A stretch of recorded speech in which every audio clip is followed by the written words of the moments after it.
Wakhalgi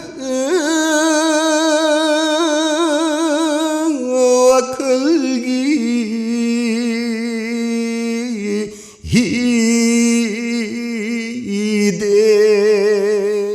Thauram asibu sponsor tobirakpa Akom Handicrafts TOMTV na laibak pokpa numit khudingi santokchariba thauram Wakhalgi Hiden hairiba thauram asida mayambu taram nokchari Sahitya da yumpham oizariba thauram Wakhalgi Hiden asi Kongba Nandaibam Laikai Laiba Akom Handicrafts na sponsor tobirakpa thauram amakhakni ngasigi asigumlaba episode asida aikhoina puduna lakliba guest asi All India Radio gi approved lyricist amasu oibiribi oza Sagolshem Bilashini oza sigi saireng lairik ta yumpham oiba mangal amatang hariba lairik asi miyamgi mafamda phongbikrabani ngasigi episode asida oza siga wari watai sanazaraga maroina oza sina khut thabikiba saireng natraga atay atay mayek singi matangda miyamda khanganjari pumnamak miyeng daduna laibiu oza ihan hanba maktada aikhoigi thauram asida taram nokchari yam nungaijai oza haujiksi aikoi malem sin thungna khundaduna lairiba miyoiba jati aikoina asoba lanpham ama mayokna duna lairibani haujikasi COVID-19 masigi laichat asina maram oiraga asoba saitheng ama soikhoi punamakna mayokna riko oza laichat asigi matangda kari kari haibiningi masi hana oza tangi khangjage laichat se matamgi matungina khoi miyoibana tawjaruba karmagi matungina ni khangde thokre adubu thokrabasu miyoibana masigu kanna thengnanabagidamakta niti niyom ko chatkadaba mayamsi ngakna chaminaraga khoi punamak laichat sidagi kanma ngamnaba thengnanaba honaminasi habise ai thamjage ya nungai oza ishorna chanduna su haiba khoigi tamthiraba laina ase amutang mutkiba oirasanu haiba khoi wafam asi mayamgi mafamda su thamjari aduga ngasigi show asibu haudoksaboina oza Bilashini na khut thabikiba saireng sing mayamdagi amatang khangkatjaraga ozana ihan hanba saireng si karambana hena hana lanthokpigani aina hoji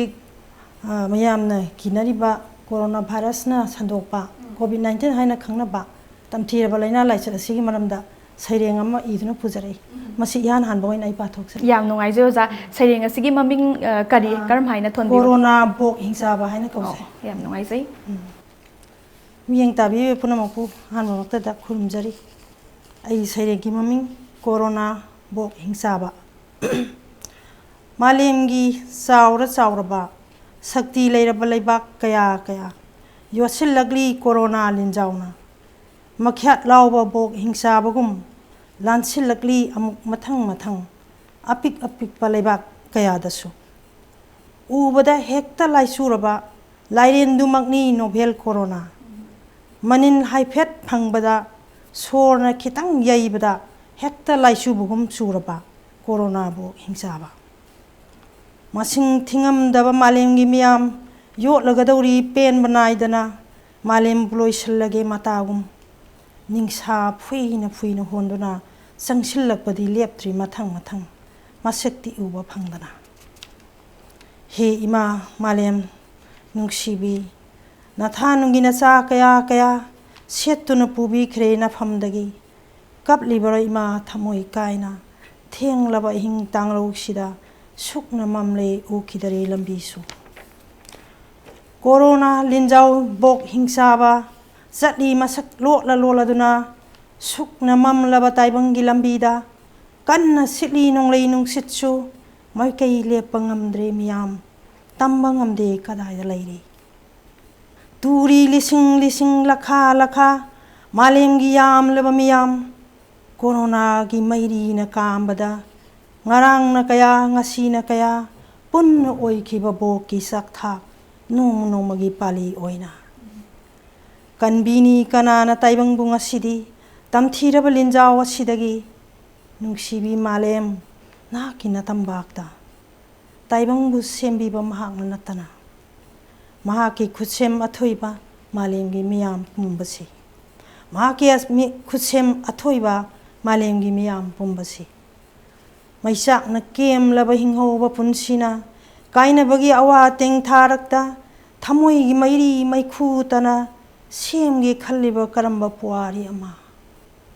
nungsi bagi ningam dabagi maisak na kemallabada sumna sum lairi bani ungam dana awa ba mapai Kaungamdraba kayagi wari na thanduna nungaibam mangkraba ngasigi malem nungaiba mangkraba ngasigi malem leiribagi hainingai kari amo laiman makha na lemhauba punsigi lehaurani dakpham malem maithongda mairi puba nongleigum lakliba he tamthi mihatpa corona lakhini nangi so aroiba haibado turakini nong mamioi khongyada athoiba khusem mioi mapoknini ngamgani muthatpana hakinaming ya ngai oza khoi housing laiba pandemic novel corona virus na pi ba things gi marak lockdown su laini lockdown sigi manungda ozana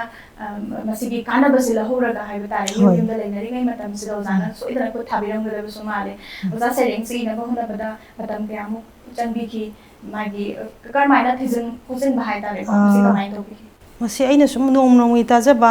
sada phawrak tension miyam gi dong ta waba leba ki waba ko sum nong nong hengkat pa mayam tajaba degi paper da pajaba powder tajaba sumjida isada sum phawjar pa haitare yam kana thijelu bagi dina tana ko isada phawjar pa khanduna dum ijagi bane he numit kaya ni ga disang bike nong mada dum ikhiba yam nongai je oza ado hujiki line dugi marakta loishalam dai sida khogi asama ka khogi mayek sida oza na ko thabiki nong madi khogi corona virus si mioi ba khogi khongya khada soidana tarani haibasi ko masi khoi pulap khoi asa tauminasi athuba matam da su phaba oirasanu haibu afam si thamsari thaga sari oza ihan hanba saireng lam thokpikre ani shuba saireng asina karamba saireng oigadori banoza ani shuba saireng ha aina ani shubada aina saireng matam na puri haiba saireng chi pa thokjage matam na puri mangbu thana punsi na chali na chungdana matam na ngairi tanja ama sakthek na bami oibagi haksang matam na puri mangbu thana punsi gi awa nungai kaya lupkhina ba amam ironungda akau pare kauksing oina matam na puri mangbu thana anauba asa kaya utladuna punsibu phagi tauraduna no ali nong thangu marakta matam na puri mangbu thana nungsiba saktam sayoladuna saklon kaya semladuna aroiba numiki panthum tamna matam na puri mangbu thana turen gum ichel kalladuna tauthakina ba punsibu leptana akau paregi kaina ipak tamna saireng asi su lockdown manung da ibiki bro za masina hoi do ban ijabani lockdown manung da ijabani saireng sigi matang da ozana kadi gumba khara phongtok ningbra saireng sida aina pijaningi ba message si punsi sina aikoina imagi siom nung dagi hek malemda tholokpaga matamna khoibu ngai da leibirame matamna mangu tharaga dum pubire matamna ju khoibu amuk chak thei adagi matamgi matungi khoida no wa sa kaya piraga amuksu awa ana maraksi amuk nohalli amuksu kaphalli ko aduga asa kaya ama supi adagi akaw mana sumpu piraga awa bo kaya ama kawgi nungai kaya am pubire adu punamaksi aina sum yeksabne haita ya nungai je oza ado oza lockdown manung sida mayamna masi wanari bane khoi thawai si kamaina kalhau gadage thokta basu yadaba kariguma matamda masi sada basu yadaba kaya marum mana front line sing nasu magi ngamjaba mawongda honari bane ko za aduga yumda su leiriba praja sing nasu magi mawongda yumda leiraga laina si hena santok tanaba haiba tare masi hona je ado ai bi ama oina masi lockdown gi khudong sabase tongan ba mayek singi khuthang da oza singna phongtok piri ko saireng kaya mukka di khut thabiri oza lockdown mangi jida saireng je 10 mukti ijare aduga saireng nataba topa aina amkha saireng wari wina masu ijagena adusu semba hose sem sabadi hobiri hoi matam di khara phange adu nupi ni na yungi ko pata mayam tawne da hekta kena tawba yam ngai jai zagi ani shuba saireng miam gi mafam da lantokpi kre ahum suba saireng asina karamba saireng oigani ahum suba saireng sigi maming di lambi taibangna napal tangliba nangmuk nungsiba nangmuk phajaba nangmuk wahan thokleiba atopa ama leitiko namingna thoina paksabi saklon yambi ningthibi asumba lambu piribi nangni ima lamjingbi mangbu thana pubiri khutpu thinna takpiri mangal pibiba imani lamtak piba ipani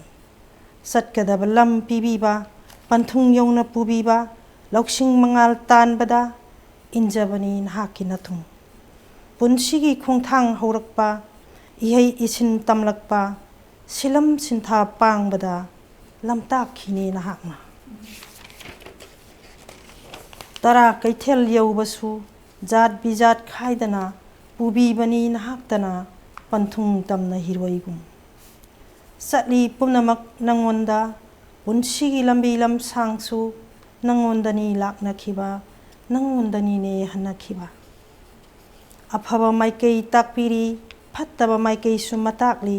ꯄꯨꯝꯅꯃꯛ ꯈꯪꯉꯤ ꯅꯍꯥꯛꯅ ꯎꯗꯕ ꯂꯩꯇꯦ ꯅꯍꯥꯛꯇꯤ ꯄꯪꯂꯕ ꯇꯥꯏꯕꯪ ꯃꯄꯣꯛꯅꯤ ꯍꯟꯕ ꯉꯝꯖꯗꯦ ꯅꯍꯥꯛꯀꯤ ꯑꯁꯦꯡꯕ ꯑꯆꯨꯝꯕ ꯋꯥꯍꯟꯊꯣꯛ ꯈꯪꯕ ꯉꯝꯖꯗꯦ ꯂꯣꯏꯅꯥꯏꯗ꯭ꯔ ꯅꯒꯨꯟ ꯄꯨꯟꯁꯤꯒꯤ ꯂꯝꯕꯤ ꯇꯥꯛꯂꯤꯕ ꯑꯅꯤꯡꯕ ꯄꯟꯊꯨꯡ ꯌꯧꯍꯟꯕ ꯆꯠꯀꯗꯕ ꯂꯝ ꯄꯤꯕꯤꯕ ꯂꯝꯕꯤ ꯅꯍꯥꯛꯅꯤ ꯑꯊꯣꯏꯕ ꯂꯣꯏꯖꯔꯦ ꯑꯣꯖꯥ ꯁꯩꯔꯦꯡ ꯑꯁꯤꯒꯤ ꯃꯇꯥꯡꯗꯁꯨ ꯑꯣꯖꯥꯒꯤ ꯑꯣꯏꯕ ꯃꯣꯠ ꯈꯔ ꯐꯣꯡꯗꯣꯛꯄꯤꯌꯨ ꯑꯩꯅ ꯑꯉꯥꯡ ꯑꯣꯏꯔꯤꯉꯩꯗꯒꯤ ꯍꯥꯏꯇꯥꯔꯦ ꯂꯥꯏꯔꯤꯛ ꯂꯥꯏꯁꯨ ꯇꯝꯖꯔꯤꯉꯩ ꯀꯣꯂꯦꯖ ꯇꯝꯃꯤꯉꯩꯗꯒꯤ ꯂꯝꯕꯤꯁꯤꯗ ꯁꯨꯝ ꯆꯠꯄ ꯃꯇꯝꯗꯨꯗ ꯃꯤ ꯁꯨꯃꯥꯏꯅꯁꯨ ꯀꯨꯡꯉꯝꯗꯦꯀꯣ ꯏꯕꯦꯝꯃ ꯂꯝꯕꯤꯁꯤ ꯏꯍꯥꯡ ꯍꯥꯡꯉꯦ ꯑꯩꯅ ꯁꯨꯝ ꯆꯠꯅ ꯈꯜꯂꯤ ꯂꯝꯕꯤꯁꯤ ꯊꯣꯛꯅ ꯃꯒꯨꯟ ꯂꯩꯒꯅꯤ ꯃꯥꯒꯤ ꯃꯔꯝꯗ ꯑꯩ ꯀꯩꯒꯨꯝꯕ ꯑꯃ ꯏꯖꯒꯦ ꯈꯟꯕ ꯑꯗꯨꯕꯨ ꯃꯒꯨꯟꯁꯤ ꯂꯣꯏꯅꯃꯛ ꯏꯕ ꯍꯩꯇꯕ ꯑꯗꯨ ꯈꯔꯁꯦ ꯑꯩꯅ ꯐꯣꯡꯗꯣꯛꯆꯒꯦꯅ ꯍꯟꯗꯛ ꯂꯣꯛꯗꯥꯎꯟ ꯃꯅꯨꯡꯁꯤꯗ ꯂꯝꯕꯤꯁꯤ ꯍꯦꯛꯇ ꯏꯖꯕꯅꯤ ꯑꯗꯣ ꯂꯩꯗꯅꯀꯣ ꯑꯩꯅ ꯐꯣꯡꯗꯣꯛꯆꯅꯤꯡꯕ ꯑꯩꯒꯤ ꯊꯃꯣꯏꯗ ꯂꯩꯕꯗꯨ ꯌꯧꯅ ꯍꯥꯏꯗꯣꯛꯄ ꯉꯝꯗꯕꯒꯤ ꯃꯄꯨꯡ ꯐꯥꯗꯦꯅ ꯏꯁꯥꯅꯗꯤ ꯑꯩ ꯈꯟꯖꯩ ꯂꯝꯕꯤꯁꯤꯒꯤ ꯃꯇꯥꯡꯗ ꯑꯣꯖꯥꯅ ꯈꯨꯠ ꯊꯥꯕꯤꯕꯅꯦꯕ ꯌꯥꯝ ꯅꯨꯡꯉꯥꯏꯖꯩ ꯆꯨꯝꯅꯒꯤ ꯂꯝꯕꯤꯁꯤ ꯑꯣꯖꯥ ꯑꯩꯈꯣꯏꯅ ꯇꯥꯖꯕ ꯃꯇꯝꯗ ꯑꯣꯖꯥꯁꯤ ꯁꯩꯔꯦꯡ ꯅꯠꯇꯕꯤꯗ ꯑꯩꯈꯣꯏꯒꯤ ꯏꯁꯩ ꯃꯌꯦꯛꯁꯤꯡꯁꯨ ꯑꯗꯨꯝ ꯈꯨꯠ ꯊꯥꯕꯤ ꯀꯥꯏꯅꯒ ꯁꯨꯝ ꯍꯥꯏꯕꯤꯀꯣ ꯏꯁꯩ ꯃꯌꯦꯛꯁꯤ ꯁꯩꯔꯦꯡ ꯈꯔꯗꯤ ꯃꯌꯥꯝꯒꯤ ꯃꯐꯝꯗ ꯂꯥꯟꯊꯣꯛꯄꯤꯈ꯭रे ꯑꯗꯣ ꯍꯣꯔꯦꯟ ꯑꯩꯈꯣꯏꯒꯤ ꯃꯇꯝꯁꯤ ꯐꯪꯉꯒꯗꯤ ꯁꯩꯔꯦꯡ ꯃꯈꯥ ꯇꯥꯕꯁꯨ ꯑꯗꯨꯃꯛ ꯂꯥꯟꯊꯣꯛꯈꯤꯁꯤ ꯑꯗꯣ ꯏꯁꯩ ꯃꯌꯦꯛꯁꯦ ꯃꯁꯤ ꯑꯃꯇꯪ ꯔꯤꯀ꯭ꯋꯦꯁ ꯇꯧꯖꯒꯦ ꯑꯣꯖꯥ ꯏꯉꯦꯟ ꯊꯥꯁꯤꯒ ꯃꯔꯤ ꯂꯩꯅꯕ ꯀꯨꯃꯣꯟꯁꯤꯅ ꯂꯥꯛꯄꯗ ꯍꯥꯏꯅ ꯑꯃꯈꯛ ꯀꯨꯃꯣꯟꯁꯤꯅ ꯂꯥꯛꯄꯗ ꯌꯥꯎꯔꯛꯂꯦꯅꯦ ꯏꯉꯦꯟ ꯊꯥ ꯁꯥꯠꯂꯔꯦ ꯂꯩꯔꯥꯡ ꯏꯉꯦꯟ ꯂꯩ ꯂꯣꯏꯕꯤ ꯆꯤꯡꯃꯥꯏ ꯉꯥꯟꯗꯨꯅ ꯅꯣꯡꯖꯨꯔꯛꯇ ꯍꯥꯏꯅ ꯍꯨꯝꯅ ꯀꯪꯂꯨꯔꯕ ꯄꯥꯠ ꯇꯨꯔꯦꯜ ꯂꯥꯏꯖꯅ ꯏꯃꯥꯏ ꯆꯣꯜꯂꯛꯂꯦ ꯁꯥꯠꯂꯔꯦ ꯊꯔꯣ ꯊꯝꯕꯥꯜ ꯊꯥꯔꯤꯛ ꯊꯥ ꯃꯄꯨꯒꯤ ꯈꯨꯠꯁꯦꯝ ꯑꯉꯛꯄ ꯍꯩꯔꯥꯡꯁꯨ ꯍꯩꯃꯨꯟ ꯐꯥꯔꯛꯂꯦ ꯀꯌꯥꯒꯤ ꯃꯇꯤꯛ ꯄꯦꯟꯖꯕ ꯀꯧꯔꯕꯗ ꯂꯕꯨꯛꯅ ꯍꯔꯥꯎꯅ ꯈꯣꯏꯃꯣꯝ ꯐꯧꯅ ꯋꯥꯡꯂꯛꯂꯦ ꯀꯨꯝꯒꯤ ꯑꯁꯥ ꯃꯥꯡꯑꯣꯏꯅ ꯏꯉꯦꯟ ꯊꯥ ꯇꯥꯏꯕꯪꯅ ꯏꯅꯣꯠ ꯀꯥꯖꯕ ꯃꯄꯨꯒꯤ ꯃꯤꯡꯂꯦꯟ ꯁꯣꯟꯗꯨꯅ ꯀꯌꯥꯒꯤ ꯃꯇꯤꯛ ꯄꯦꯟꯖꯕ ꯌꯥꯝ ꯅꯨꯡꯉꯥꯏꯖꯩ ꯃꯇꯝ ꯃꯇꯝꯒꯤ ꯑꯣꯏꯕ ꯑꯩꯈꯣꯏꯒꯤ ꯑꯑꯣꯟꯕꯁꯤꯡ ꯑꯁꯤ ꯇꯣꯉꯥꯟ ꯇꯣꯉꯥꯟꯕ ꯑꯏꯕ ꯑꯏꯕꯤꯁꯤꯡꯁꯤꯅ ꯈꯨꯠ ꯊꯥꯕꯤꯗꯨꯅ ꯅꯧꯍꯧꯅꯅ ꯍꯥꯏꯕ ꯇꯥꯔꯦ ꯃꯌꯥꯝꯗ ꯑꯗꯨꯃꯛ ꯃꯦꯁꯦꯖ ꯄꯨꯕ ꯑꯗꯨꯒꯨꯝꯂꯕ ꯃꯌꯦꯛꯁꯤꯡ ꯃꯌꯥꯝ ꯑꯃ ꯐꯣꯡꯕꯤꯔꯤ ꯃꯌꯥꯝꯗꯁꯨ ꯇꯥꯍꯟꯖꯔꯤꯀꯣ ꯑꯣꯖꯥ ꯌꯥꯝ ꯅꯨꯡꯉꯥꯏꯖꯩ ꯏꯁꯩ ꯃꯌꯦꯛꯁꯤꯡꯁꯤꯗꯤ ꯀꯌꯥꯃꯨꯛꯀꯗꯤ ꯑꯣꯖꯥꯅ ꯈꯨꯠ ꯊꯥꯕꯤꯈ꯭ꯔꯦ 150ꯃꯨꯛꯇꯤ ꯂꯩꯌꯦꯕ ꯑꯗꯨꯗ ꯔꯦꯗꯤꯑꯣꯗꯗꯤ ꯑꯩ 100ꯒꯤ ꯃꯊꯛꯇ ꯂꯩꯖꯩ 150ꯃꯨꯛ ꯑꯗꯨꯒꯤ ꯃꯇꯨꯡꯗ ꯑꯩꯗꯤ ꯊꯧꯁꯨ ꯈꯔ ꯌꯥꯝꯕ ꯄꯥꯡꯗꯕ ꯍꯥꯏꯒꯗ꯭ꯔꯥ ꯆꯠꯂꯒ ꯑꯃꯨꯛꯁꯨ ꯍꯥꯞꯆꯜꯂꯨꯕ ꯉꯝꯗꯦ ꯌꯨꯝꯗꯗꯤ ꯈꯔ ꯂꯩ ꯑꯗꯨꯝ ꯌꯥꯝ ꯅꯨꯡꯉꯥꯏꯖꯩ ꯏꯁꯩ ꯃꯌꯦꯛ ꯑꯃꯇꯪꯒ ꯔꯤꯀ꯭ꯋꯦꯁ ꯇꯧꯖꯒꯦ ꯑꯣꯖꯥ ꯑꯩ ꯑꯥꯒꯁ ꯊꯥꯒꯤ ꯑꯃꯈꯛꯇꯤ ꯏꯖꯔꯛꯄꯅꯤ ꯄꯤꯔꯥꯡꯅ ꯃꯥꯏꯊꯣꯡ ꯆꯣꯠꯂꯕꯤ ꯄꯤꯔꯥꯡꯅ ꯃꯥꯏꯊꯣꯡ ꯆꯣꯠꯂꯕꯤ ꯀꯞꯂꯤꯕꯔꯥ ꯄꯂꯦꯝ ꯑꯄꯣꯛꯄꯤ ꯂꯣꯏꯖꯤꯡ ꯂꯣꯌꯥ ꯁꯤꯟꯕ ꯊꯨꯡꯅ ꯀꯧꯔꯤꯕꯔꯥ ꯅꯄꯥꯔꯤ ꯑꯊꯧꯕ ꯅꯤꯡꯁꯤꯡ ꯀꯨꯃꯣꯟ ꯌꯧꯔꯛꯂꯦ ꯊꯋꯥꯟ ꯊꯥꯒꯤ ꯊꯥꯖꯅ ꯊꯃꯣꯏ ꯀꯥꯏꯅ ꯈꯥꯡꯈꯤꯕ ꯃꯔꯥꯜ ꯂꯩꯇ ꯇꯥꯈꯤ ꯑꯋꯥꯐꯝ ꯂꯦꯝꯅ ꯃꯥꯡꯈꯤ ꯅꯇꯝꯕꯥꯛꯀꯤ ꯇꯤꯀꯦꯟꯗ꯭ꯔ ꯅꯤꯡꯁꯤꯡ ꯅꯤꯡꯁꯤꯡ ꯇꯦꯡꯊꯥꯕ ꯇꯣꯛꯂꯣꯒꯕ ꯑꯄꯣꯛꯄꯤ ꯅꯄꯥꯔꯤ ꯅꯃꯣꯝ ꯄꯥꯡꯒꯜꯂꯦ ꯁꯤꯟꯊꯔꯅꯨ ꯑꯋꯥꯕ ꯄꯤꯔꯥꯡ ꯇꯩꯊꯣꯛꯂꯒꯦꯀꯣ ꯅꯆꯥꯁꯤꯡꯅ ꯑꯩ ꯏꯉꯥ ꯊꯥꯒꯤ ꯑꯃꯇꯪꯒ ꯄꯥꯖꯒꯦ ꯑꯍꯨꯝꯁꯨꯕ ꯑꯣꯏꯅ ꯑꯃꯇꯪꯒ ꯂꯧꯈꯠꯆꯔꯒ ꯃꯤꯌꯥꯝꯒꯤ ꯃꯐꯝꯗ ꯂꯥꯟꯊꯣꯛꯆꯔꯤ ꯏꯉꯥ ꯅꯣꯡꯖꯨ ꯅꯣꯡꯂꯤꯛꯅ ꯏꯉꯥ ꯅꯣꯡꯖꯨ ꯅꯣꯡꯂꯤꯛꯅ ꯀꯌꯥꯔꯛꯁꯨ ꯂꯤꯔꯛꯂꯤ ꯅꯨꯡꯁꯤ ꯋꯥꯔꯤ ꯅꯈꯣꯏꯒꯤ ꯀꯨꯝꯖꯥ ꯀꯨꯃꯣꯟ ꯈꯨꯗꯤꯡꯒꯤ ꯃꯃꯥ ꯅꯤꯡꯕ ꯃꯆꯥꯁꯤꯡ ꯄꯣꯏꯔꯩ ꯂꯝꯗꯝ ꯉꯥꯜꯂꯤꯕ ꯊꯋꯥꯏ ꯂꯩꯔꯥꯡ ꯑꯊꯣꯏꯕ ꯀꯦꯀ꯭ꯔꯨ ꯄꯥꯠꯀꯤ ꯂꯝꯂꯦꯟꯗ ꯊꯃꯣꯏ ꯊꯃꯣꯏ ꯈꯨꯗꯤꯡꯗ ꯀꯥꯎꯕ ꯀꯧꯕ ꯂꯩꯇꯔꯤ ꯃꯤꯠꯂꯨ ꯄꯤꯔꯥꯡ ꯄꯤꯔꯣꯏꯅ ꯍꯩꯔꯥꯡ ꯂꯩꯔꯥꯡ ꯀꯠꯂꯔꯤ ꯈꯪꯖꯍꯧꯔꯣ ꯃꯤꯑꯣꯏꯕ ꯌꯦꯡꯖꯍꯧꯔꯣ ꯈꯨꯕꯝꯁꯦ ꯂꯤꯕꯤꯔꯝꯃꯨ ꯋꯥꯔꯤꯁꯦ ꯇꯨꯡꯒꯤ ꯃꯤꯔꯣꯜ ꯀꯌꯥꯗꯁꯨ ꯑꯣꯖꯥ ꯁꯩꯔꯦꯡ ꯅꯠꯇꯕꯤꯗ ꯑꯩꯈꯣꯏꯒꯤ ꯏꯁꯩ ꯃꯌꯦꯛ ꯃꯁꯤ ꯏꯕꯁꯦ ꯃꯁꯤꯒꯤ ꯁꯩꯔꯦꯡ ꯑꯃ ꯏꯕꯒ ꯏꯁꯩ ꯃꯌꯦꯛ ꯏꯕꯒ ꯃꯁꯤꯒꯤ ꯈꯦꯠꯅꯕꯁꯦ ꯑꯣꯖꯥ ꯑꯏꯕ ꯑꯃ ꯑꯣꯏꯅ ꯀꯔꯝꯕ ꯃꯤꯠꯌꯦꯡꯗ ꯌꯦꯡꯕꯤꯕꯒꯦ ꯁꯩꯔꯦꯡꯗꯤ ꯑꯗꯨꯝ ꯏꯔꯒ ꯑꯩꯈꯣꯏꯒꯤ wakhal polakpaduna mari mari adum idhagriba aduga kaigumba kona amu semdok chinjin amuksu yae isai gidi aina hujing ningsing ida ihaudradi hama fast ki style siga mari leinabado ihaudradi amu hapsan bda yamna bai style gi mathangda antara ani si mathang dang chathoba aduna nungai ai gi mota ado akhang ai mayam gi mota ri amuksu ai ge khenarang mura dudi khangjade ko khogi sairing ama ibado zana nomada su dumak lotion ba yawbiri ko ada isai me ka iba sidadi masi matam dum lobi brana masi su dumak nomada dum lotion bara kamain tawe isai me ki dine matam ji sunglo lodre bi tumsi sida ang sak thongi dana cha cheng exam gi torok pugum ningsinga ga salau isalawa adu natra ga dine adagi kai gumba ma salingi dana tra ga phi soringi da ju ningsinga ga khut ga iso chona ibu ju yauri ye khogi ai bi ama oina masi su mahaw mani oza ado yum dadi dum oza si atopa profession ama su dumak tawbiri habiri ko masai sida writer ama su oibirakpa lyricist ka oirakpa ada yum gi su nupi ama oijana thabak mayam ama lerangani thodang mayam ama lerangani masi kamaina gadi sem sabi kamaina plan tawi manage kamaina tawi amarom da haroga ai ningma thungjade saita da pungning ji am changjeninge adu ngamde sum thabak su chatba yade office ki department am da leijaru banina chaw su pi asu kwa jikse ai retire tawdore December da loire handaki 20 ki sigida loishala ko gi thauji am puba accountant gi kano ju puba thauji puba cashier gi ju puba ade mi ji mayam loishan gi bagi retire tawgi mayam gi punna thaba hana hairam ju khara ju dum tawjaba haitare adada khara wai ado sida aina khalle retire tawra kanda thabak si pathara kanda fajana khut thajarage na mai pak pasu oibiyo za ado oza aten ba break amatang lawjage break ki matungda oza gi tongan tongan ba saireng sing amuk khana lanthokmina se oza yengbiri ba viewers sing mafam dagi aten ba break amatang lawjari Kauna li amadi wana saba potlam sing uda haktuna saba phazaraba leitengi potlam sing nungbi Manipur gi puwari ga mari leinaba laidi sing kabokang na saba potlam sing salai taret ki lengyan fi amadi notice ki mafam kayada saba phazaraba handicraft ki potlam sing phangbiragani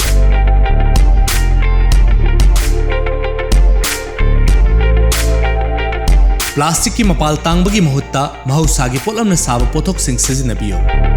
Lengsin Biraksi Akhom Handicrafts, a unit of Iraima Women's Welfare Association, Kongba Nandaibam Laikai, Kongba Road, Imphal District, Manipur 795008. break ki matungda taram nokchari mayam namiyeng tabiribasi sahitya da yumpham oijaba thoram wakhal gi hiden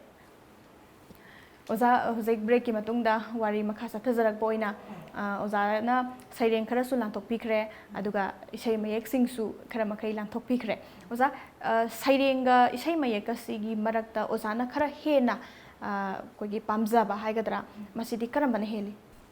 saireng na di pamjai adubu isai mayek su nungdi nungsi ko khangde aduda hena ining maji saireng na di helai bi aduda hoi saireng khara di pakre ko za ado saireng khara ga mok koi ge lakhot charaga ozana miyam gi damakta lanthok piraga di nungai jagani mathangi saireng ai iwon wole ipam lamdam tala pamel wang thoiba singyang ngan bo yung pambi leiram dare ngasidi thekna khoiba lambida iwon wole ipam lamdam ningol pungning silaita de labuk lamhang ta ba lambi mong bayum na pareng leng le lambi mayagi lauphamdo phokthok yamna leibado sekpal wang na khagalamle labuk oirami kauna khari pat ki pukhri asobado tharo thambal satphamdo lai je irik phau ukhidare leikang laung kang hore umong na thalam machingchang pareng ikok kokle geng bangamdre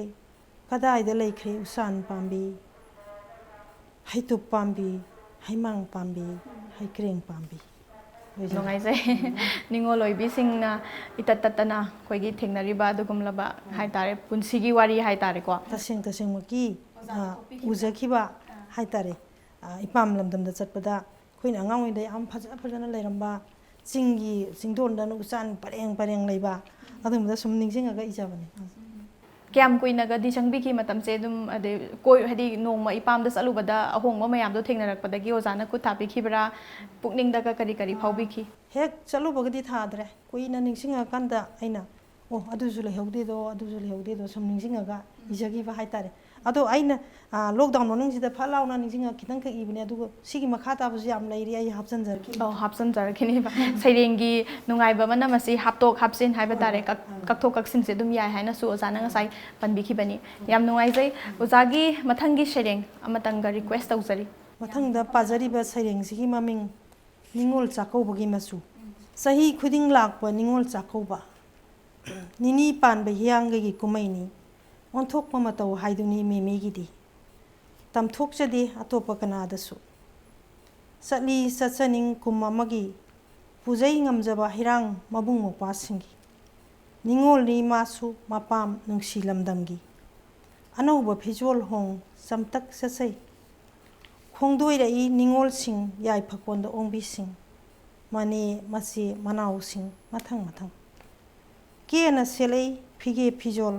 ꯁꯅꯥꯏ ꯂꯩꯇꯦꯡ photo ꯅꯝꯃꯤ ꯃꯕꯨꯡ ꯃꯧꯄ꯭ꯋꯥꯁꯤꯡꯅ ꯐꯅ ꯀꯨꯏꯔꯕꯥꯎ ꯍꯣꯡꯗꯣꯛꯅꯗꯦ ꯐꯤꯖꯣꯜ knock ꯅꯣꯛꯇꯨꯅ ꯂꯦꯟꯅꯖꯩ ꯄꯥꯎꯗꯝꯅꯩ ꯌꯦꯡꯉꯣ ꯌꯦꯡꯉꯣꯏ ꯂꯤꯛꯁꯦ ꯁꯥꯕꯤꯕꯅꯤ ꯆꯥꯛꯀꯧꯕ ꯅꯪꯅꯕ ꯁꯝꯖꯤꯔꯩꯁꯦ ꯊꯦꯠꯄꯤꯔꯛꯏꯕꯅꯤ ꯃꯍꯥꯛꯅ ꯂꯤꯈꯣꯝꯁꯤꯅ ꯏꯅꯦꯝꯅ ꯄꯤꯕꯅꯤ ꯐꯖꯗ꯭ꯔ ꯆꯣꯝꯂꯥꯡꯁꯦ ꯑꯅꯧꯕ ꯁꯥꯕꯅꯤ ꯑꯆꯥ ꯑꯊꯛ ꯄꯨꯝꯅꯃꯛ ꯃꯍꯥꯛꯅ ꯂꯥꯡꯕꯅꯤ ꯉꯝꯂꯤ ꯃꯈꯩ ꯐꯖꯍꯧꯔꯣ ꯉꯁꯤꯗꯤ ꯍꯥꯏꯍꯧꯏ ꯊꯤꯜꯂꯛꯏ ꯏꯄꯨꯔꯣꯏꯕꯅ ꯑꯅꯧꯕ ꯀꯥꯔꯗꯨꯗ ꯉꯟꯇꯥꯅ ꯂꯥꯛꯀꯅꯤ ꯂꯧꯕꯁꯨ ꯃꯥꯅ ꯊꯤꯜꯍꯜꯂꯛꯀꯅꯨ ꯍꯥꯏ ꯏꯕꯨꯡ ꯏꯄ꯭ꯋꯥꯅ ꯄꯥꯎꯃꯦꯜꯂꯝꯃꯤ ꯉꯥꯏꯔꯝꯃꯨ ꯃꯥꯅ ꯂꯥꯛꯇ꯭ꯔꯤ ꯐꯥꯎ ꯎꯔꯒ ꯃꯇꯧꯗꯣ ꯅꯤꯡꯉꯣꯜꯁꯤꯡꯒꯤ ꯈꯜꯂꯛꯏ ꯃꯦꯃꯤ ꯃꯥꯒꯤꯗꯤ ꯀꯗꯥꯏ ꯀꯔꯝꯕ ꯃꯇꯝꯗ ꯋꯥꯈꯜ ꯇꯥꯔꯛꯇꯨꯅ ꯂꯦꯟꯅꯖꯕ ꯐꯪꯒꯅꯤ ꯃꯄꯨꯔꯣꯏꯕꯕꯨ ꯃꯤꯃꯥꯡꯗ ꯍꯔꯥꯎ ꯇꯌꯥꯝ ꯃꯄꯥꯎꯗꯣ ꯅꯤꯡꯉꯣꯜꯁꯤꯡꯒꯤ ꯆꯤꯊꯕ ꯂꯩꯇꯅ ꯇꯥꯁꯤꯜꯂꯤ ꯇꯨꯃꯤꯟꯅ ꯑꯗꯨꯒ ꯏꯁꯤꯜꯂꯤ ꯄꯨꯛꯅꯤꯡꯅ ꯊꯃꯣꯏꯗ ꯌꯨꯝ ꯌꯧꯔꯒ ꯃꯨꯠꯈꯤꯅꯕ ꯃꯊꯟꯇ ꯅꯤꯡꯉꯣꯜ ꯆꯥꯛꯀꯧꯕꯁꯤ ꯃꯁꯤ ꯊꯥ ꯑꯃꯅꯤꯒꯤ ꯃꯇꯨꯡꯗꯗꯤ ꯑꯃꯨꯛ ꯍꯟꯅ ꯑꯩꯈꯣꯏꯒꯤ 2020ꯒꯤ ꯑꯣꯏꯅꯁꯨ ꯂꯥꯛꯀꯗꯧꯔꯤꯕꯅꯤ ꯑꯗꯨꯕꯨ ꯀꯔꯤ ꯊꯣꯛꯂꯤꯒꯕ ꯃꯁꯤ ꯇꯝꯕ ꯉꯝꯗꯦ ꯍꯧꯖꯤꯛ ꯂꯣꯛꯗꯥꯎꯟ ꯂꯩꯔꯤ ꯀꯣꯚꯤꯗ-19ꯒꯤ ꯄꯦꯟꯗꯦꯃꯤꯛ ꯂꯩꯔꯤ ꯑꯣꯖꯥ ꯌꯥꯝ ꯅꯨꯡꯉꯥꯏꯖꯩ ꯑꯗꯣ ꯁꯩꯔꯦꯡꯁꯤꯒꯤ ꯃꯇꯥꯡꯗ ꯈꯔ ꯊꯝꯕꯤꯌꯨ ꯑꯣꯖꯥ ꯁꯩꯔꯦꯡꯁꯦ ꯌꯥꯝ ꯅꯨꯡꯉꯥꯏꯇꯕ ꯅꯨꯄꯤ ꯍꯥꯏꯇꯥꯔꯦꯅꯦ ꯒꯤ ꯄꯨꯟꯁꯤꯁꯤꯗꯤ ꯂꯨꯏꯌꯦꯕ ꯃꯌꯥꯝꯅ ꯀꯦꯅ ꯅꯧꯅ ꯆꯠꯅꯩ ꯈꯔ ꯑꯃꯅ ꯂꯥꯏꯔꯕꯅꯤꯅ ꯇꯧꯋꯦꯗꯤ ꯅꯨꯄꯥꯗꯣ ꯌꯨ ꯉꯥꯎꯕ ꯑꯗꯒꯤ ꯍꯟꯅ ꯌꯦꯡꯕꯤꯗꯕ ꯅꯪꯒꯤ ꯆꯥꯛꯀꯧꯕꯗꯤ ꯑꯩ ꯍꯟꯅ ꯌꯦꯡꯉꯣꯏ ꯀꯔꯤꯝꯇ ꯂꯩꯔꯣꯏꯀ ꯍꯥꯏꯕ ꯑꯗꯩ ꯎꯖꯕ ꯂꯩꯗꯅꯀꯣ ꯅꯨꯡꯉꯥꯏꯇꯕ ꯅꯤꯡꯉꯝꯗꯕ ꯃꯌꯥꯝꯗꯣ ꯁꯨꯝ ꯎꯔꯒ ꯃꯈꯜ ꯃꯊꯦꯜꯗꯨꯅꯦꯕ ꯅꯤꯡꯉꯣꯜꯁꯤꯡꯗꯤ ꯅꯨꯡꯉꯥꯏꯕ ꯈꯔ ꯑꯃꯅ ꯄꯥꯎ ꯇꯝꯃꯤ ꯈꯔ ꯑꯃꯅ ꯁꯝꯖꯤꯔꯩ ꯊꯦꯠꯄꯤꯔꯛꯑꯦ ꯍꯥꯏ ꯈꯔ ꯑꯃꯅ ꯁꯅꯥ ꯁꯥꯕꯤꯔꯛꯏ ꯐꯤ ꯑꯅꯧꯕ ꯂꯩꯕꯤꯔꯛꯏ ꯍꯥꯏ ꯃꯥꯒꯤꯗꯤ ꯃꯥꯒꯤ ꯅꯨꯄꯥꯗꯨꯅ ꯀꯔꯤꯝꯇ ꯒ꯭ꯌꯥꯟ ꯇꯥꯗꯅ ꯂꯩꯍꯧꯕ ꯑꯗꯨꯒꯤ ꯃꯔꯝꯗꯨꯗ ꯑꯩꯅ ꯅꯨꯡꯉꯥꯏꯇꯅ ꯁꯨꯝ ꯏꯖꯕꯅꯦ ꯍꯥꯏꯇꯥꯔꯦ ꯃꯅꯤꯄꯨꯔꯗ ꯇꯣꯉꯥꯟ ꯇꯣꯉꯥꯟꯕ ꯑꯏꯕ ꯑꯏꯕꯤꯁꯤꯡꯒꯤ ꯁꯪꯁꯊꯥꯟ ꯃꯌꯥꯝ ꯑꯃ ꯂꯩꯈ꯭ꯔꯦ ꯁꯣꯁꯥꯏꯇꯤ ꯃꯌꯥꯝ ꯑꯃ ꯂꯩꯔꯤ ꯑꯣꯖꯥꯒꯤꯁꯨ ꯀꯔꯝꯕ ꯁꯪꯁꯊꯥꯟ ꯅꯠꯇ꯭ꯔꯒ ꯁꯣꯁꯥꯏꯇꯤꯗ ꯑꯩꯈꯣꯏꯒꯤ ꯂꯤꯡꯀꯞ ꯂꯩꯕꯤꯕꯒꯦ ꯑꯣꯖꯥ ꯑꯩꯈꯣꯏ ꯀꯣꯏꯔꯦꯡꯒꯩ ꯑꯋꯥꯡꯂꯣꯝꯗ ꯂꯩꯕ ꯏꯃꯥꯈꯣꯜ ꯑꯋꯥꯡ ꯄꯣꯠꯁꯝꯗ ꯂꯤꯡꯈꯠꯆꯕ ꯑꯃ ꯂꯩ ꯑꯗꯨꯗ ꯃꯄꯨꯡ ꯑꯣꯏꯅ ꯌꯥꯎꯖꯩ ꯍꯧꯖꯤꯛ ꯍꯧꯖꯤꯛꯇꯤ ꯂꯤꯇꯔꯦꯔꯤ ꯁꯣꯁꯥꯏꯇꯤꯁꯨ ꯌꯥꯎꯖꯩ ꯃꯥꯂꯦꯝ ꯑꯍꯤꯀꯣꯜ ꯍꯥꯏꯗꯅ ꯈꯥꯕꯝ ꯂꯝꯈꯥꯏꯗ ꯍꯧꯗꯣꯛꯆꯕ ꯑꯗꯨꯃꯁꯨ ꯌꯥꯎꯖꯩ ꯃꯁꯤ ꯁꯣꯁꯥꯏꯇꯤ ꯑꯃꯗꯒꯤ ꯍꯦꯟꯅ ꯑꯗꯨꯝ ꯌꯥꯎꯕ ꯌꯥꯕ꯭ꯔꯥ ꯌꯥꯏ ꯌꯥꯝꯅ ꯌꯥꯎꯕ ꯌꯥꯏ ꯂꯩꯀꯣꯜ ꯍꯥꯏꯗꯅ ꯃꯅꯤꯄꯨꯔꯒꯤ ꯑꯩꯈꯣꯏꯒꯤ ꯅꯨꯄꯤꯁꯤꯡꯒꯤꯗ ꯑꯣꯏꯕ ꯑꯃ ꯏꯃꯥꯁꯤ ꯑꯩꯈꯣꯏ ꯌꯥꯝ ꯅꯨꯡꯁꯤꯖꯔꯕ ꯂꯩꯈꯤꯗ꯭ꯔꯕ ꯏꯃꯥꯁꯤ M.K. ꯕꯤꯅꯣꯗꯤꯅꯤꯅ ꯃꯣꯏꯅ ꯂꯤꯗ ꯇꯧꯔꯒ ꯂꯤꯡꯈꯠꯄꯤꯔꯝꯕ ꯑꯗꯨꯁꯨ ꯌꯥꯎꯖꯔꯦ ꯑꯗꯣ ꯃꯔꯨꯑꯣꯏꯅ ꯉꯁꯥꯏ ꯑꯋꯥꯡꯔꯣꯝꯒꯤꯁꯦ ꯑꯩꯅ ꯍꯪꯒꯠꯆꯔꯒ ꯑꯣꯖꯥ ꯍꯥꯏꯔꯤꯕ ꯁꯪꯁꯊꯥꯟ ꯍꯥꯏꯒꯗ꯭ꯔꯥ ꯃꯁꯤ ꯁꯣꯁꯥꯏꯇꯤ ꯍꯥꯏꯒꯗ꯭ꯔꯥꯀꯣ ꯃꯁꯤꯁꯩꯁꯤꯗ ꯃꯤ ꯀꯌꯥ ꯔꯥꯏꯇꯔꯁ ꯀꯌꯥꯅ ꯁꯦꯝꯕꯅꯣ ꯃꯈꯣꯏꯅ ꯂꯧꯔꯤꯕ ꯊꯧꯗꯥꯡꯁꯤꯅ ꯀꯔꯤꯅꯣ ꯆꯍꯤ ꯑꯃꯗ ꯀꯌꯥꯔꯛ ꯄꯨꯜꯂꯤ ꯅꯠꯇ꯭ꯔꯒ ꯑꯩꯈꯣꯏꯒꯤ ꯔꯥꯏꯇꯔꯁꯤꯡꯒꯤ ꯑꯣꯏꯕ ꯑꯗꯨꯒꯨꯝꯂꯕ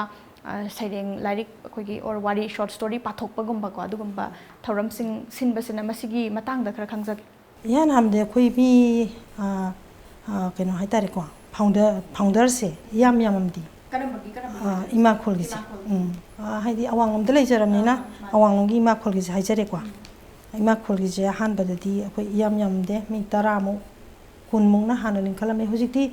ꯌꯥꯝꯅ ꯅꯨꯡꯁꯤꯕꯤꯗꯅ ꯌꯥꯝ ꯌꯥꯎꯕꯤꯔꯦ ꯃꯅꯤꯄꯨꯔ ꯄꯨꯝꯅꯃꯛꯀꯤ ꯑꯣꯏꯈꯔꯦ ꯏꯔꯝꯗꯝ ꯃꯤꯌꯥꯝꯒꯤ ꯑꯄꯨꯟꯕ ꯈꯣꯔꯖꯦꯜ ꯍꯥꯏꯕꯅꯦꯕ ꯏꯃꯥꯈꯣꯜ ꯍꯥꯏꯁꯦ ꯑꯗꯨꯗꯤ ꯃꯤꯡꯁꯤꯅꯔꯥ ꯌꯥꯝ ꯅꯨꯡꯁꯤꯕꯤꯗꯅ ꯃꯅꯤꯄꯨꯔ ꯄꯨꯝꯅꯃꯛꯀꯤ ꯌꯥꯎꯕꯤꯔꯦ ꯃꯒꯨꯟ ꯂꯩꯕ ꯑꯣꯖꯥ ꯃꯌꯥꯝ ꯌꯥꯎꯔꯦ ꯍꯧꯖꯤꯛꯇꯤ ꯑꯗꯣ ꯃꯇꯝꯗꯨꯗ ꯃꯤ 10 ꯈꯛꯇꯅ ꯁꯦꯝꯈꯤꯕ ꯑꯗꯨꯒꯨꯝꯂꯕ ꯑꯩꯈꯣꯏꯒꯤ ꯃꯥꯈꯣꯜꯁꯤꯒ ꯍꯧꯖꯤꯛ ꯈꯦꯠꯅꯕꯁꯦ ꯀꯔꯤ ꯎꯕꯤ ꯀꯔꯤ ꯃꯥꯒꯤ ꯊꯕꯛ ꯊꯧꯔꯝꯁꯤꯡ ꯊꯧꯗꯥꯡꯁꯤꯡꯗ ꯍꯧꯖꯤꯛ ꯌꯥꯝꯅ ꯑꯃꯔꯣꯝꯗ ꯍꯥꯏꯔꯒ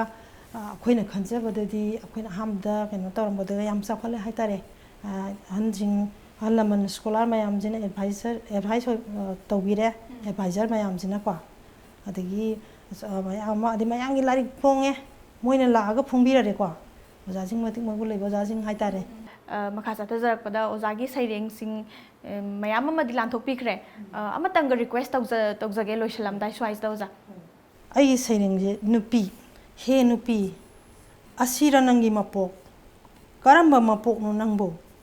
ꯄꯣꯛꯄꯗꯒꯤ ꯊꯥꯡꯒꯠꯄꯤꯕ ꯄꯣꯠꯂꯨꯝ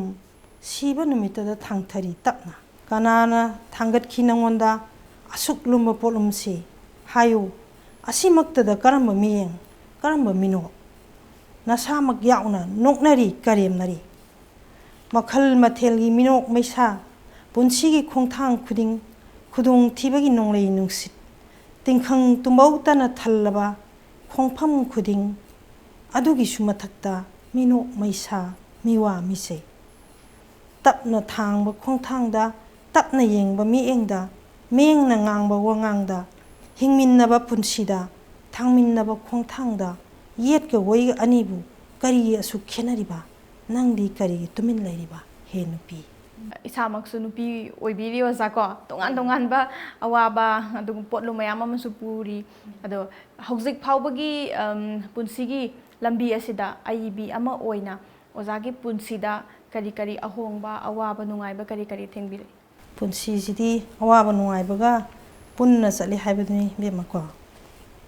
ꯑꯋꯥꯕꯅ ꯀꯔꯤ ꯅꯨꯡꯉꯥꯏꯕꯅ ꯀꯔꯤ ꯌꯥꯟꯁꯤꯜꯂꯒ ꯑꯗꯨꯝ ꯆꯠꯂꯦ ꯑꯗꯨꯝ ꯊꯦꯡꯅꯅ ꯂꯥꯛꯏ ꯑꯗꯣ ꯈꯨꯗꯣꯡꯊꯤꯕ ꯅꯪꯉꯒ ꯍꯦꯟꯅ ꯀꯩꯅꯣ ꯇꯧꯋꯦ ꯍꯥꯏꯕꯗꯨꯅꯦ ꯑꯗꯣ ꯋꯥꯔꯤꯗꯤ ꯌꯥꯝ ꯂꯩꯈ꯭ꯔꯦ ꯃꯤꯑꯣꯏꯕꯒꯤ ꯄꯨꯟꯁꯤꯗꯀꯣ ꯀꯔꯤ ꯍꯥꯏꯗꯣꯏꯅꯣ ꯈꯪꯗꯦ ꯌꯥꯝ ꯅꯨꯡꯉꯥꯏꯖꯩ ꯑꯣꯖꯥꯒꯤ ꯃꯒꯨꯟ ꯂꯩꯔꯕ ꯁꯩꯔꯦꯡ ꯃꯌꯥꯝ ꯑꯃ ꯂꯥꯟꯊꯣꯛꯄꯤꯈ꯭ꯔꯦ ꯉꯁꯤꯒꯤ ꯑꯩꯈꯣꯏꯒꯤ ꯊꯧꯔꯝ ꯋꯥꯈꯜꯒꯤ ꯍꯤꯗꯦꯟ ꯑꯁꯤꯗ ꯑꯗꯨꯛꯀꯤ ꯃꯇꯤꯛ ꯊꯥꯒꯠꯄ ꯐꯣꯡꯗꯣꯛꯆꯔꯤ ꯑꯗꯨꯒ ꯂꯣꯏꯁꯤꯜꯂꯝꯗꯥꯏ ꯑꯁꯤꯗꯁꯨ ꯑꯣꯖꯥꯅ ꯌꯥꯝꯅ ꯃꯒꯨꯟ ꯂꯩꯔꯕ ꯅꯨꯄꯤ ꯍꯥꯏꯔꯤꯕ ꯁꯩꯔꯦꯡ ꯑꯃꯁꯨ ꯂꯥꯟꯊꯣꯛꯄꯤꯔꯤ ꯑꯣꯖꯥ ꯑꯩꯈꯣꯏꯒꯤ ꯚ꯭ꯌꯨꯋꯔꯁꯤꯡꯒꯤꯗꯃꯛꯇ ꯑꯏꯕꯤ ꯑꯃ ꯑꯣꯏꯅ ꯀꯔꯤ ꯀꯔꯤ ꯃꯦꯁꯦꯖ ꯄꯨꯛꯅꯤꯡꯒꯤ ꯑꯣꯏꯕ ꯋꯥꯐꯝ ꯊꯝꯕꯤꯌꯨ ꯑꯣꯖꯥ ꯍꯧꯖꯤꯛꯀꯤ ꯃꯇꯝꯁꯤꯗ ꯍꯦꯛꯇ ꯂꯥꯛꯑꯦꯀꯣ ꯁꯤꯒꯨꯝꯕ ꯈꯨꯗꯣꯡꯊꯤꯕ ꯇꯝꯊꯤꯔꯕ ꯂꯥꯏꯅꯥ ꯂꯥꯏꯆꯠ ꯑꯗꯒꯤ ꯄꯨꯟꯁꯤꯗ ꯊꯦꯡꯅꯕ ꯑꯋꯥ ꯑꯅꯥ ꯆꯦꯛꯁꯤꯟꯅ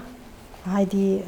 ꯅꯤꯇꯤ ꯅꯤꯌꯣꯝ ꯉꯥꯛꯅ ꯆꯠꯃꯤꯟꯅꯔꯒ ꯄꯨꯟꯁꯤ ꯁꯥꯡꯅ ꯍꯤꯡꯃꯤꯟꯅꯁꯤ ꯊꯕꯛ ꯊꯧꯔꯝ ꯀꯌꯥ ꯇꯧꯃꯤꯟꯅꯁꯤ ꯍꯥꯏꯕ ꯊꯕꯛꯁꯦ ꯏꯃꯥ ꯂꯩꯕꯥꯛꯀꯤ ꯁꯦꯕꯥ ꯐꯪꯃꯤꯟꯅꯁꯤ ꯍꯥꯏꯕꯁꯤ ꯄꯥꯎꯁꯦ ꯊꯝꯖꯒꯦ ꯌꯥꯝ ꯅꯨꯡꯉꯥꯏꯖꯩ ꯃꯃꯜ ꯌꯥꯝꯃꯤ ꯑꯣꯖꯥꯅ ꯉꯁꯤ ꯂꯣꯛꯗꯥꯎꯟꯒꯤ ꯃꯔꯛꯁꯤꯗ ꯑꯩꯈꯣꯏꯅ ꯍꯥꯏꯖꯔꯨꯕ ꯃꯇꯝꯗ ꯑꯩꯈꯣꯏꯒꯤ ꯁ꯭ꯇꯨꯗꯤꯑꯣꯗ ꯂꯦꯡꯕꯤꯔꯛꯇꯨꯅ ꯁꯩꯔꯦꯡ ꯃꯒꯨꯟ ꯂꯩꯔꯕ ꯁꯩꯔꯦꯡ ꯃꯌꯥꯝ ꯑꯃꯁꯨ ꯍꯥꯏꯕꯤꯕ ꯑꯗꯨꯒ ꯏꯁꯥꯒꯤ ꯑꯣꯏꯕ ꯑꯩꯈꯣꯏꯒꯤ ꯑꯦꯛꯁꯄꯤꯔꯤꯌꯦꯟꯁꯁꯤꯡ ꯑꯗꯨꯒ ꯁꯣꯁꯥꯏꯇꯤꯒꯤ ꯃꯔꯝꯗ ꯅꯨꯄꯤꯅ ꯀꯌꯥꯃꯨꯛ ꯌꯥꯝꯅ ꯑꯩꯈꯣꯏꯒꯤ ꯊꯧꯗꯥꯡ ꯂꯧꯔꯤ ꯍꯥꯏꯕꯅꯆꯤꯡꯕ ꯑꯩꯈꯣꯏꯒꯤ ꯃꯄꯨꯡ ꯐꯥꯗ꯭ꯔꯒꯁꯨ ꯈꯔꯃꯛ ꯑꯣꯖꯥꯒꯤ ꯃꯣꯠ ꯐꯣꯡꯗꯣꯛꯄꯤꯔꯝꯕ ꯌꯥꯝ ꯅꯨꯡꯉꯥꯏꯖꯩ ꯉꯁꯤ ꯑꯩꯈꯣꯏꯒꯤ एपिसोड असी कोंगमनांदैबम लेकाइदा लेबा अखोम हैंडीक्राफ्ट्सना स्पॉन्सर तौबिरकपनी मसिदा लेटेंगदुना लेरिबा अखोगी बास्केट मचा से ओजादा अखोगी खुदोल तमसके वाफम असिगा लोइनना ngasiगी oinadi wakhalgi hiden gi episode tensinjari mathangi chayol mathangi leiba popa numita anaupa guest ama puduna lakchake